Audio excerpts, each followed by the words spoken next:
La RTX 5070 fait beaucoup parler d'elle en ce moment, et pas forcément pour les bonnes raisons. Prix en chute libre à peine lancé, communication complètement floue chez Nvidia et marketing qui sent un peu le réchauffer. Mais aujourd'hui on va laisser de côté les beaux PowerPoint et voir ce qu'elle donne en vrai dans un setup complet que j'ai pu tester grâce à la Cigun Gamer. Et franchement, je ne m'attendais pas à ça. Parce que ce PC, il n'est pas juste équilibré, il montre surtout à quel point Nvidia a intérêt à se ressaisir sous peine de se faire doubler, même sur son propre terrain. Ce qui est fou avec cette 5070, c'est que c'est peut-être la première carte Nvidia depuis longtemps qui n'arrive pas avec une étiquette complètement lunaire. À son lancement, elle était annoncée à 750 €, mais très vite, elle est retombée à 649 €, soit son MSRP officiel, et encore mieux, dans certains pays comme le UK, elle passe même sous la barre des 600 €. On pourrait se dire cool, Nvidia fait encore un effort. Mais faut pas oublier que si ça baisse aussi vite, c'est parce que personne ne voulait l'acheter au prix fort. Même si côté spec, cette carte n'est pas déconnante. On a 12 Go de GDDR7, on a un bus de 192 bits, on a des performances vraiment solides pour du 1440p. Le problème, c'est pas tant la carte en elle-même, c'est le double discours. Nvidia te la vend comme une carte de rupture technologique, mais refuse d'envoyer les modèles aux testeurs à temps. Linus de LTT, l'un des plus gros youtubeurs tech, on a parlé dans une vidéo. Aussi, Nvidia balance des comparos foireux contre une GTX 1060,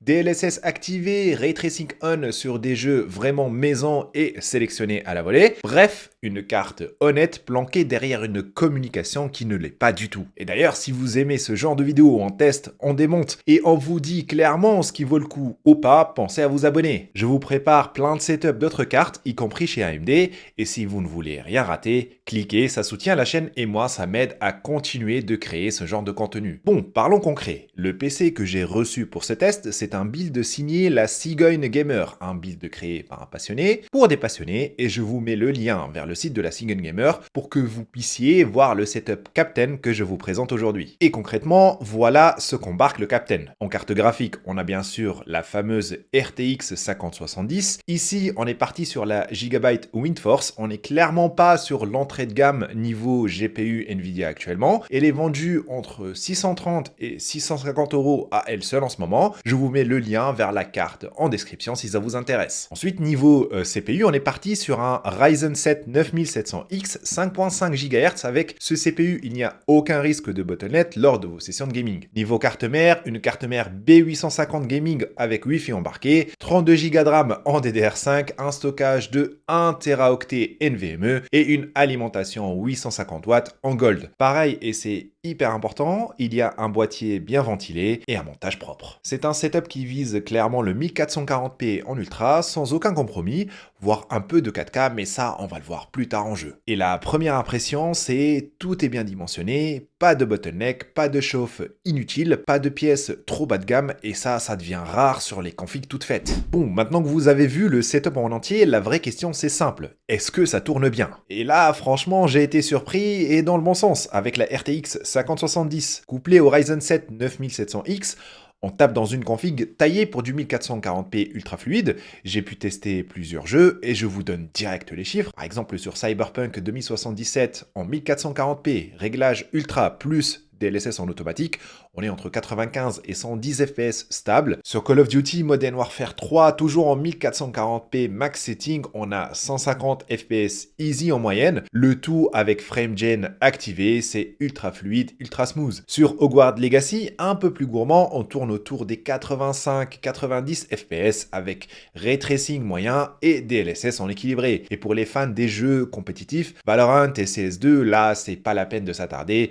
Plus de 300 FPS easy, même sur des maps ultra chargées. Ce qui est cool aussi, c'est la température. Le GPU reste dans les 65-70 degrés en charge, donc pas besoin de turbiner les ventilos comme un avion de chasse. Et côté processeur, le Ryzen 9700X encaisse tout ça sans brancher. Ce combo GPU-CPU est ultra équilibré, il n'y a pas de bottleneck, tout tourne rond et même en multitâche, vous pouvez record avec OBS, en même temps zéro lag. Donc oui, on est clairement sur une machine pensée pour les gamers exigeants, que vous soyez sur du AAA solo ou du du FPS en mode tryhard, ça envoie du lourd. Et justement, parlons-en du nerf de la guerre, le prix. Parce que c'est bien beau d'avoir une config équilibrée, performante et bien montée, mais est-ce que ça reste cohérent niveau budget? Et surtout, est-ce que ça vaut le coup par rapport à la RTX 5070 vendue toute seule? La carte graphique, vous le savez, est à 650 € en ce moment, ce qui est presque raisonnable hein, vu les tarifs actuels chez Nvidia. Mais le setup complet monté par la Cigun Gamer coûte autour des 1950 € TTC. Et là, je vous vois venir,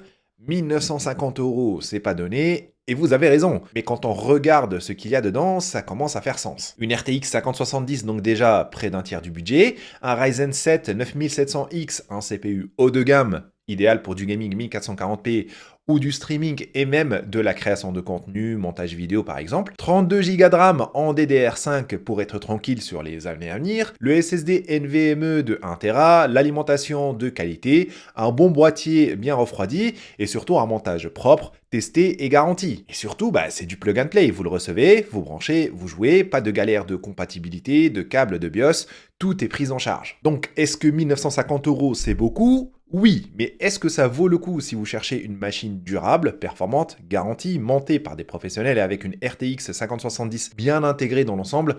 Franchement, oui. Alors oui, bien sûr, on peut gratter un peu en montant soi-même la machine. En achetant les composants séparément, en guettant les promotions, vous pouvez sans doute économiser 200, 300 €, voire même plus sur une configuration équivalente. Et si vous aimez monter vos propres PC gamer, je vous le recommande fortement. Mais attention, faut être à l'aise avec le montage, pensez à la pâte thermique, au bon airflow, aux mises à jour BIOS, si vous partez sur de la DDR5 ou un CPU tout juste sorti, etc. etc. Et surtout, faut assumer par la suite le SAV pièce par pièce si un truc lâche. Donc si vous êtes du genre à aimer bidouiller, à passer du temps sur les forums hardware, foncez, faites votre bid, vous économisez de l'argent et c'est fun à faire. Mais si vous voulez une machine prête à l'emploi, bien montée, garantie et qui ne vous met pas dans le stress, là clairement ce setup à 1950 € se défend très bien. Je vous laisse comme d'habitude le lien du setup complet dans la description si vous voulez voir les composants exacts, les options de personnalisation ou simplement checker le stock de la Cigun Gamer. Et en plus c'est pas fini, je vous prépare d'autres vidéos de build comme celle-ci mais avec des alternatives AMD ou même des GPU plus costauds comme la 5080 ou la 7900 GRE. Donc si vous aimez ce format, pensez à vous abonner, activez la cloche pour ne rien louper et balancez en commentaire les configs que vous aimeriez que je teste ensuite. Restez curieux, à plus!